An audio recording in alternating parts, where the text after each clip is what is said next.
Your Excellencies, esteemed guests, ladies and gentlemen, good afternoon and welcome to Saudi House here in Davos. Nice to see so many of you here during such an eventful day. So thank you for joining us for this high-level dialogue on global drought challenges and the urgent need to strengthen resilience through multilateral collaboration. My name is Charlotte Kahn. I am a moderator and master of ceremonies, and I am delighted to be steering this session today. Drought is no longer a localized or an episodic phenomenon. It has become a systematic and systemic global risk, affecting food and water security, economic stability, migration, health, and also, and very importantly, peace. So today's discussion is convened by the Kingdom of Saudi Arabia in its role as UNCCD COP16 presidency, together with the UNCCD, to advance political alignment, mobilize finance, and strengthen cooperation ahead of COP17 in Mongolia this summer. More on that later. So our session this afternoon will unfold in two moderated panels. Panel 1 will set the global scene on drought risk, governance, and impacts.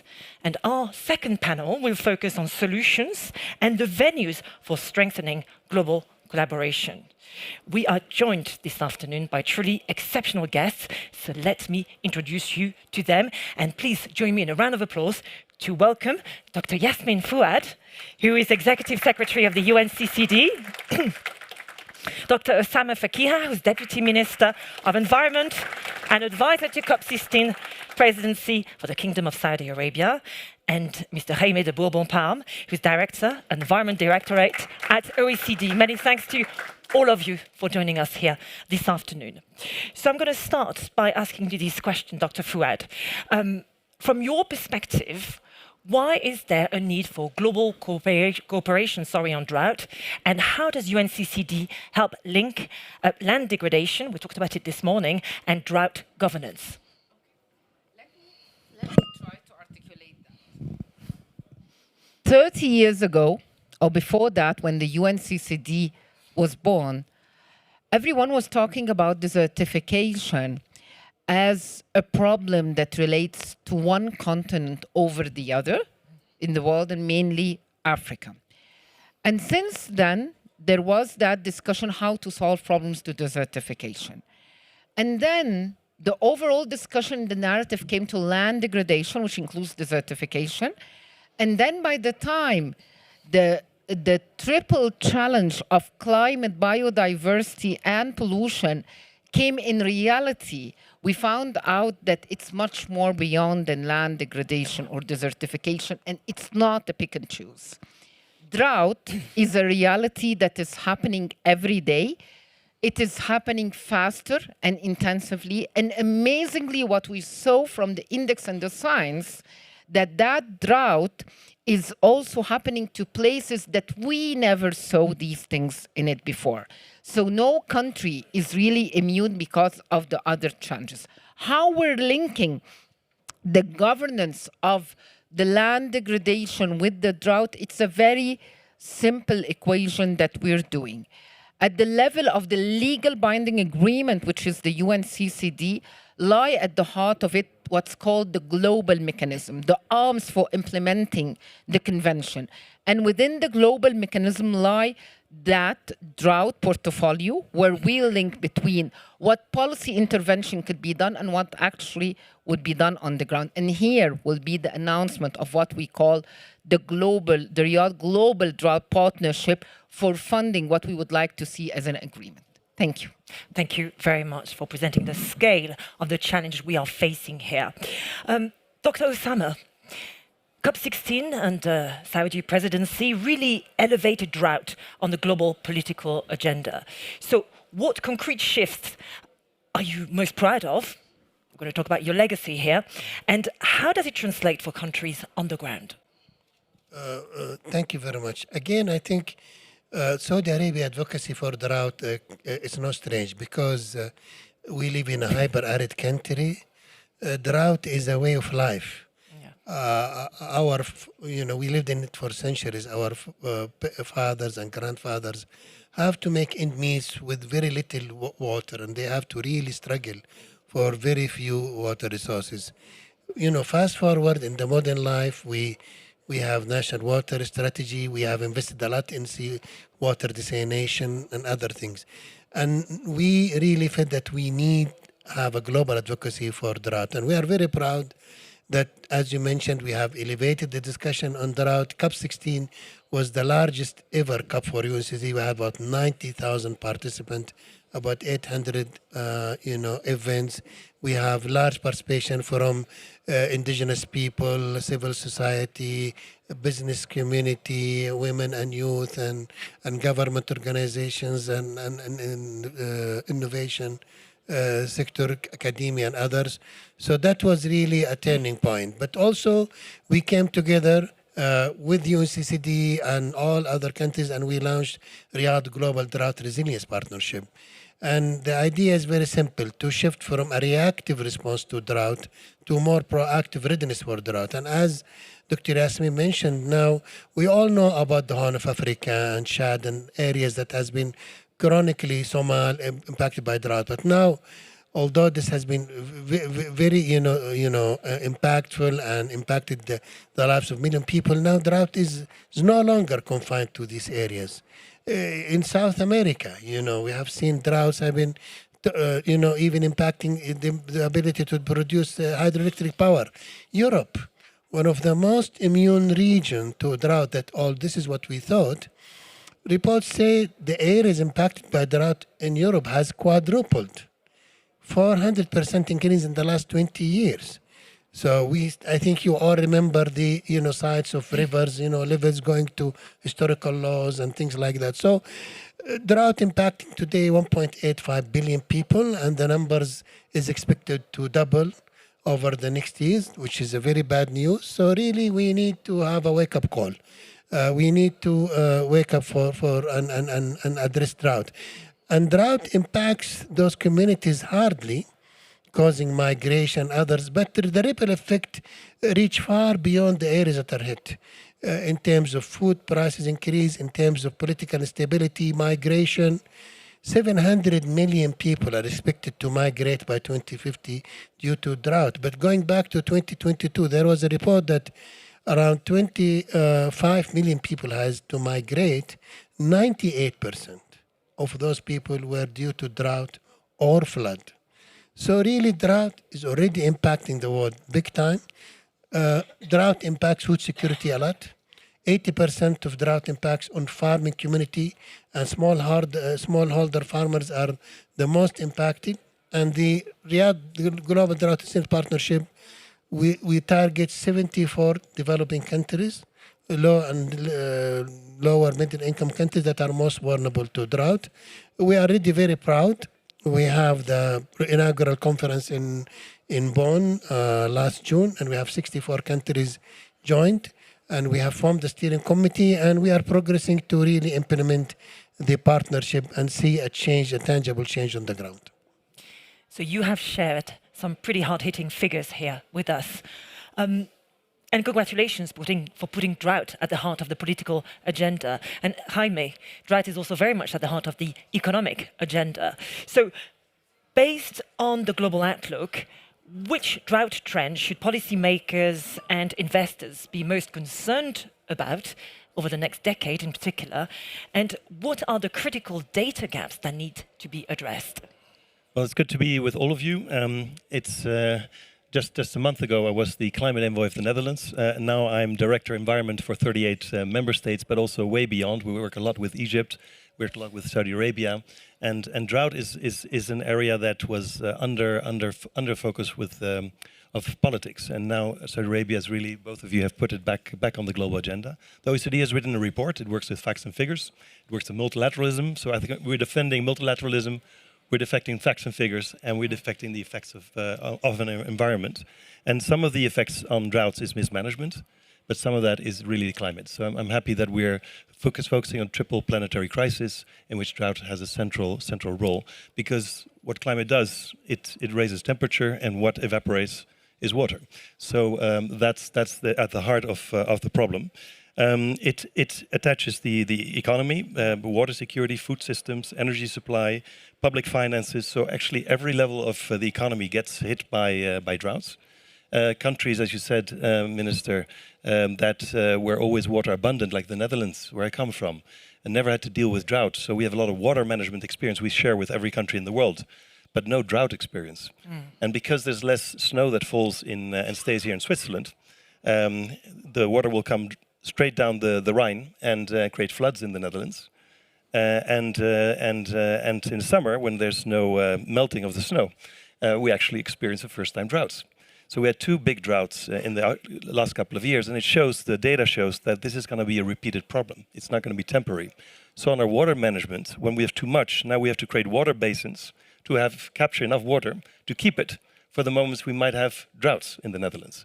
So just to show, the whole world will be looking at countries like Egypt, Saudi Arabia, and others to see how do you deal with drought management. So I think that's an economic thing where the Netherlands had abundance management, you can have scarcity management in which we can all learn and move forward. And just the numbers that came out, the global land area affected by drought was doubled, and around 40% of the planet has experienced more frequent and intense droughts. So everybody who hasn't read the drought report, I would definitely encourage you to read it. Back to you. Thank you so very much for that indeed. Dr. Fouad, you've stressed the importance of collaboration here. So on the road to COP17, what process can help countries build more consensus on global drought challenges? I think that one good thing that came out after COP16 was what was called the informal process for consultation on drought, which we would call reset and repair. After a COP that does not gavel a decision, according to the multilateral process, there would be some kind of frustration on why this did not happen, although we've exerted so much effort. And for the sake of proving the visibility and multilateralism is still working, 3 things needs to happen. First of all, the kingdom has already initiated the informal process called tafa'ul. Tafa'ul in Arabic means let's move with a positive hope. And the first consultation was done in Panama. And it was great because people started to think again and reset and repair and build the trust. So building trust, self-confidence is important in order to reach consensus. 2, agreeing that the package cannot be a package that we all win on it. There could be compromises. And 3, what is much more important than the package, with the numbers that was mentioned here today and how much people would be affected, is to look at the financing architecture of how can the package ensure that those who are most in need or will be mostly affected would be the one that would have the faster and the affordable finance, and that's what the Riyadh Global Drought Partnership was doing. So the 3 things, I think, would be the pillars on the way to Ulaanbaatar, and we promise together with the incoming president, with the current COP president, and with our wonderful parties and partner, we will deliver in Ulaanbaatar. Thank you.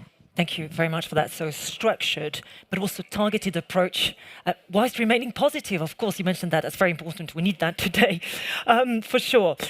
Dr. Osama now, I was wondering if you, they're again leading to COP17, which is happening, in a few months' time, well, a bit more now, but end of August in Mongolia, indeed. What is the anticipated progress that the Riyadh Global Drought Resilience Partnership will deliver this year? I think I would like to build on what Dr. Yasmin mentioned, because we came that close of having a global agreement on drought in Riyadh, but we couldn't because there was regional differences, really. Different regions have different opinions. So really now we are building, we are toward Mongolia. We are saying if we start in the first day of the COP, that will be too late. So we have to start discussion between the parties informally, way before the COP. And I thank Dr. Yasmin and her team. We started the first dialogue back in November, and now we are having the second dialogue, 2 weeks from now in February, and then we hopefully will land in Mongolia. So we want to really have better alliance, between the and better alignment between the various regions in terms of the global perspective on drought. The second thing I want to bring is having the Riyadh Global Drought Resilience Partnership really operational and really starting to deliver results. Also, of course, we have Spain and Senegal who launched IDRA, International Drought Resilience Alliances, who are really working with us together, and they have actually launched the Global Drought Resilience Observatory. Now we are working with them on having the Global Drought Resilience Observatory, which leverage artificial intelligence and other to develop national drought strategies for impacted countries to go to phase 2, leading to COP17. And of course, last but not least, the Business for Land that we have launched together this morning. We would like to see the business community to show stronger presence and translate the ambitions into actions and stronger participation into really the action to address land degradation and drought. Thank you very much. The engagement of the private sector there again is absolutely critical. Thank you very much for that. Jaime, now, what are your recommendations on metrics and policy options for global drought monitoring and governance of drought? So as we've seen, it's not just climate; it's also a governance issue, and sometimes a failure of governance. You see, certain countries don't have the capacity, the finance, but sometimes the political will to be able to deal with the issues. And when the next crisis hits, it's too late, and then it's everybody else's problem. But so we need to really strengthen governance, and it is about water demand, land use, agriculture, ecosystems, infrastructure, and public budgets. And it sounds like a lot, but there's a lot of knowledge out there. And luckily, we have a UN agency that focuses on this. But there's also many lessons learned that countries coming together can actually resolve going forward. And we need to move from emergency action towards prevention. And the costs are running high because we're just running after one problem after the next instead of solving some of these issues. But it's always easy to talk about prevention, but it's always an upfront cost that you need to make. And for some countries, it's quite difficult to do so. And we need to align finance with long-term resilience, and there we come with the private sector. It's not always easy to get that perspective. And third, we must mainstream drought resilience across all sectors. So it's not just the environmental ministry, but all ministries need to work together to come with a drought resilience report, an impact report, and that links often with the national adaptation plan, together with the plans for drought specifically that need to be aligned and streamlined to have a clear response possibility. Thank you very much. To conclude this first panel that really set the scene for the size and scope of the challenge we are facing here, I'd like to ask our speakers to maybe choose one word to define what's really going to help when it comes to resilience and strengthening that resilience faced with drought challenges. You've mentioned governance. I would say here in the context of this politics, collaboration. Collaboration. Dr. Osama. I would say integration. Integrate drought into national developmental strategies, integrating the finance for climate as well as drought and land degradation and biodiversity, integrating the actions, national actions leading to really the international achievement of the goals. Thank you.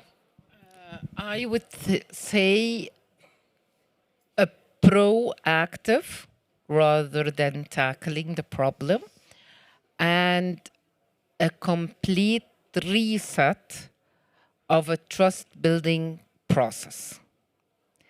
Both of them would make that really happen. Thank you. Well, thank you very much for sharing your thoughts with us today. A round of applause, please, for our speakers who really helped set the scene here. Thank you very much to the three of you for joining us here this afternoon. All the best. Thank you. Thank you.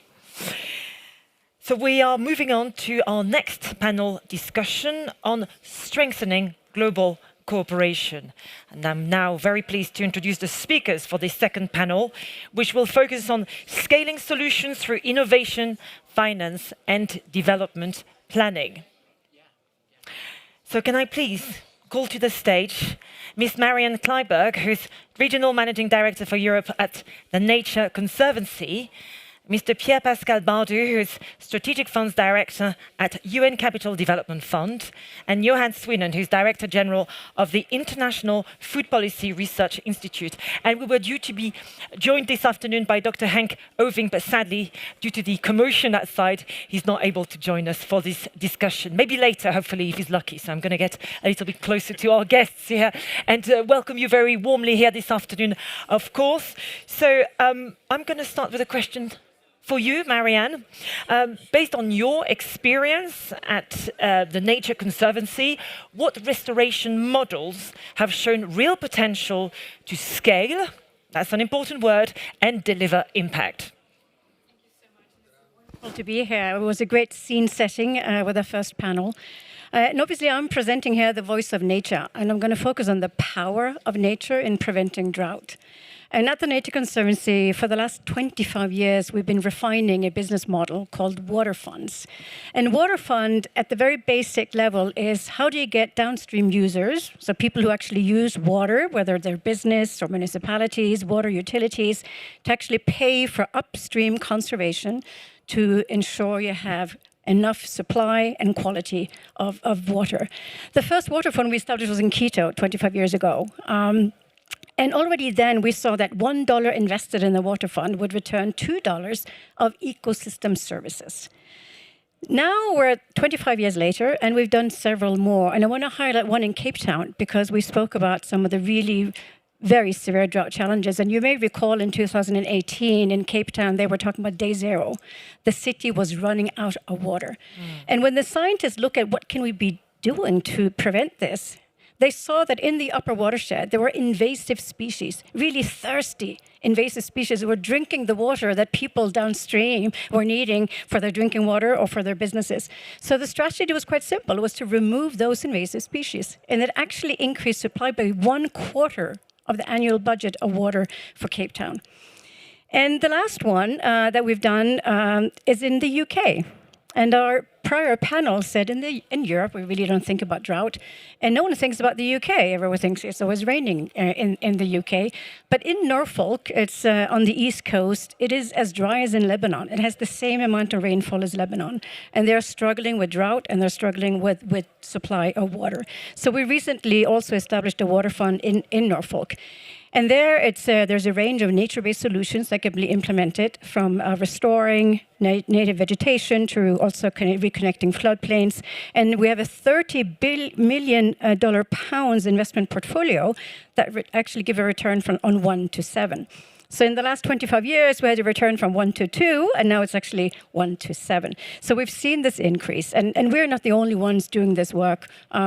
We know now that there are 550 programs worldwide of watershed management, and there are investments of a total of $49 billion.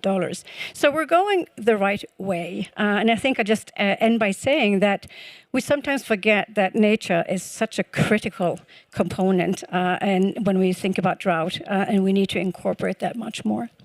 Marianne, thank you so much. I think that deserves a round of applause indeed. Because what we've heard here is very, very encouraging. It's the return on investment you get when you invest early enough and upstream in the right place. Well, that's a great follow-up, I guess, to my question to you, Pierre-Pascal. And obviously, Dr. Fouad insisted on the importance to unlock the right financing for the right communities at the right time, etc. So could you maybe tell us which financial instruments have the strongest potential to unlock private investment in drought-affected regions? What's effective? Okay, thank you. In short, guarantees and first loss. Okay. I work for the UN. So usually the UN, we support policy work. We support the response, but we very rarely support the private sector. Yeah. But the organization I work for, the United Nations Capital Development Fund, was established 60 years ago to actually support the de-risking of the private sector in LDC mostly. So we are here to try to support the capital to move. And the best way to do it is by de-risking the private sector, financial institutions or businesses or microfinance. And the better use of public financing is de-risking through guarantees or first loss capital. And that's what we are doing now. We are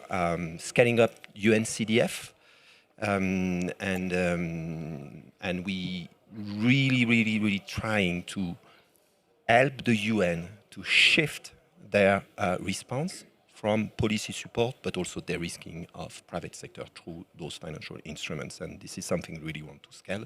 And we think it's important for us as the United Nations to step in and do it using public finance as a non-rating organization, because we can take maximum risk, which financial institution and MDBs can do. Well, thank you very much, because that's a great example of cross-sector collaboration that is key here to solve our problem. Now, Johan, we're going to talk about the importance of having the right information in order to act. And my question to you is the following. What role does data and research play in informing policy decisions regarding agricultural resilience and food systems? There's two aspects to your question, right? Whether research and data is important. I would probably be fired if I said not important. Right? So yes, I think it's really crucial.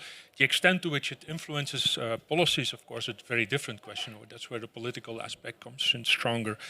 I think the need for data and research actually increasing rather than reducing. Of course, we know a lot already, but there's two things that really changing. One, I think, is the nature of the problem, in the sense that basically there's a dynamic issue which everybody has been referring to, that climate change is making things different, that even in places where there wasn't a problem with droughts, there is a problem with droughts today.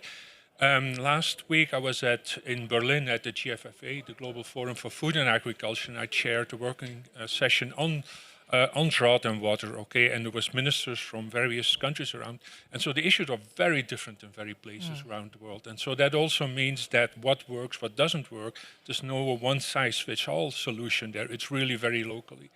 I think also what has changed is that the capacity in many countries where we as an international organization operate in has improved a lot. Okay, the way we collaborate, organize with local partners, local research organization, data collection system is very different than 25 years ago, which I think is a very good thing. Okay, it also means that our job is very different, I think, going forward. And then, but on the other hand, I think our capacities, I mean, the whole data revolution, digital revolution, AI, is really making a big contribution. We can predict much better than 20 years ago where droughts will hit, even at the very small locational issues, okay? And that, of course, allows into a variety of anticipatory actions at the policy level, at the regional level, community level, even at the farm level for doing that. So there's a lot of potential, I think, but also a growing need for it, and so we need to balance these. And with a caveat maybe around the use of AI and those energy hungry and water thirsty data centers, but that's for another discussion indeed. Marianne, I just wanted to ask you, because we're diving deeper into those financing models that we need here to really strengthen resilience. What financial models and enablers are required to expand land restoration projects, and what conditions must change, according to you, for investors to really start entering this space at scale? Great, and I'm glad we already spoke about de-risking. At the Nature Conservancy, as an example, we work with several sources of capital. We work with philanthropy, blended finance instruments, grants, and private investment. And over the last few years, there's only one financial mechanism that we have seen that has been really able to unlock for us capital at scale, and that is nature bonds. And maybe have you heard of nature swaps? So debt swaps for nature, debt swaps for nature. So what we do know is a lot of countries want to invest in conservation, in management, in drought resilience, in climate measures, but they're heavily debt-ridden.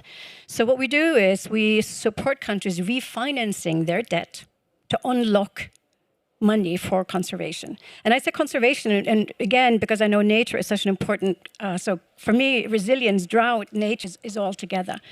So we've been able to unlock $1 billion of capital. We've done this now in 6 different countries around the world. De-risking political guarantees is key so that we can get the right terms of the new bonds that are being issued. So, but I see that this is an area for uptake, and you can do these debt transactions for conservation, for climate, for education. You can actually use them for a variety of purposes.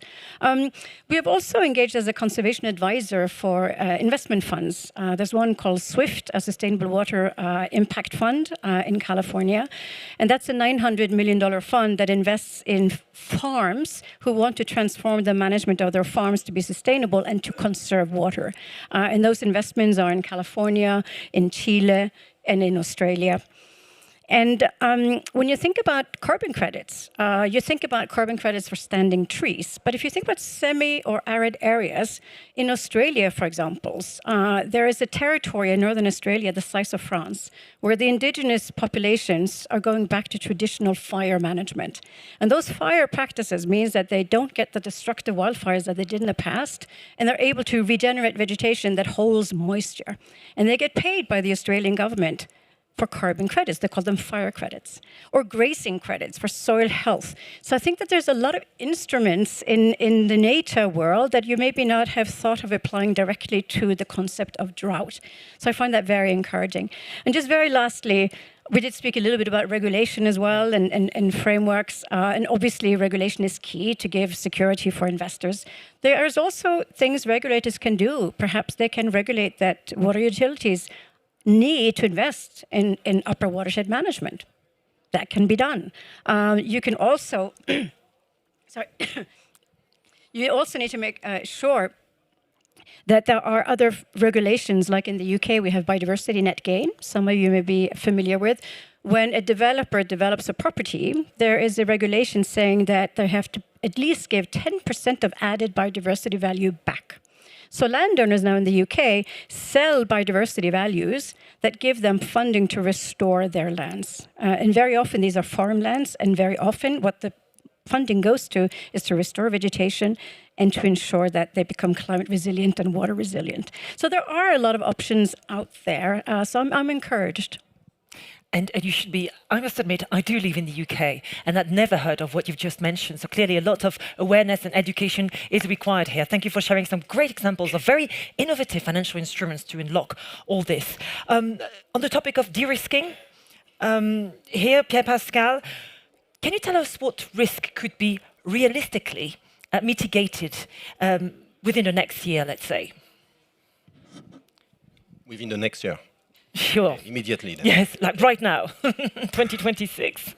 I think we need to de-risk parametric insurance. So we need to cover their risk. And I would say rural microfinance. And I think if we have to prioritize, not in middle-income countries, but really in the most fragile communities, in countries in LDCs, but also countries that are at war, where we know no financial institutions are actually deploying capital there. And the ones that are extremely vulnerable. Yeah. And the communities in those countries are extremely vulnerable. They need liquidity because the crises are coming. And we know they are happening. I mean, you said it, it's more, and it's going to increase and increase. So we know already that next year, those communities are going to suffer. And the financial systems are not there to actually take that risk. So we need to use the little public money that we have to deploy those de-risking instruments where it's going to count tomorrow. And this is really in those most fragile communities, working with parametric insurance, working with local microfinance institution, I would say. Yeah, and this is where really, as the UN, this is our mandate. This is where we have to be. And we have to absorb those risks. Thank you very much for that. So talking of local communities here with you, Johan, and how we can empower them, of course. So tell us what innovative approaches can be adopted to engage those local communities in drought resilience and food security initiatives. What works and what doesn't? Yeah, I think we have to, I was very impressed with the whole discussion we've had on finance already. I had finance here as well, but I'll add maybe a few complementary items here. I think you have to look at it almost like a matrix. Okay, on the one hand, you have to work on the technologies and technology adoption management system. I mean, we invest a lot in new technology, for example, drought resistance varieties and things like that. But the point is there's a lot out there which is not used right now. Okay, so one of the reasons is farmers may not have finance, or it's too risky using these new things. And of course, you've got to work on the risk mechanisms, etc., over there as well. I think policies are extremely important because of the things which have been mentioned here, but also the incentives that we give. in terms of, I mean, in some cases, water is used very inefficiently in drought regions, and basically that clearly has to change. I mean, there's a very important reason for that. And then I think the level of prevention, of basically anticipation, where you can help and basically making that information available at a very small scale. And also we have to have a value chain perspective. For example, social safety programs can really help, although they don't look like a drought problem, they can really help with the impacts on it. And typically it's often female farmers who are hit most by them, and these systems can allow go further. So I'm really happy that last year at the Riyadh conference, actually, CGIAR launched its 230 dryland strategy. And this year, just a couple of weeks ago, we signed an agreement with the Saudi Ministry of Environment, Water and Agriculture to implement some of that in Saudi Arabia. Really excited about that, and we're going to do this in many other countries, really focusing on local level innovations along the value chains, all the way from the producers to the families who are there. Thank you very much for that. So we've heard some very positive, encouraging things here. So I'd like to maybe wrap up this panel by asking you to share very briefly what gives you hope at the moment. Marianne. Well, I'm the voice of nature, perhaps, in this room, and that's what gives me hope. So nature is part of the climate solution, it's part of the water solution, it's part of the drought solution, it's part of the food security solution, and we tend to forget. And so what I want is just really make sure that that rises to the forefront again, and that gives me hope. Thank you for that, Pierre Pascal. I mean, the large coalition of countries and actors that are looking at the issue, and the innovations that we are bringing. Yeah. And also that we think about the private sector, we think about de-risking financial institutions. This is really new. Unlocking capital for risk, this is really new, and this is very encouraging. Indeed. Yeah, I think the emphasis on collaboration between the public sector and the private sector has always been there, but I think is much more acute right now, also with the totally changing global financial architecture that we're dealing with. And I think the capacity of the new technologies of actually overcoming institutional barriers by making key information available at very micro level for people to want to use it. This could be civil society, local farmers organization, even farmers or consumers themselves. I think that has really an empowering potential for the future. Absolutely. Thank you very much. Johan, Pierre Pascal and Marianne, thank you so much for joining us this afternoon and for sharing your very valuable insights and data points here with us. Thank you. Yes, please join me in a round of applause to thank our speakers here. Lots of high hopes for COP17 in August in Mongolia. So next, and to finish this session, I'd like to invite a representative of the COP17 presidency who's with us today, His Excellency Muhtamir Batmaya, who's Deputy Minister of Environment for Mongolia, for closing thoughts and remarks. And please join me in welcoming a Deputy Minister here.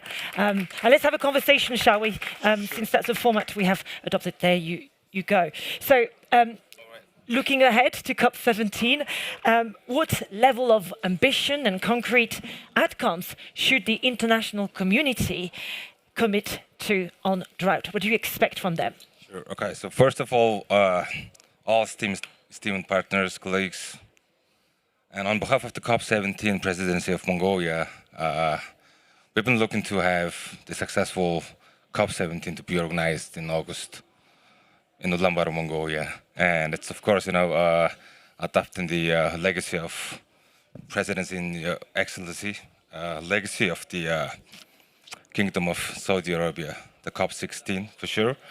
And, as Dr. Yasmin mentioned, the most important part for the COP17 will be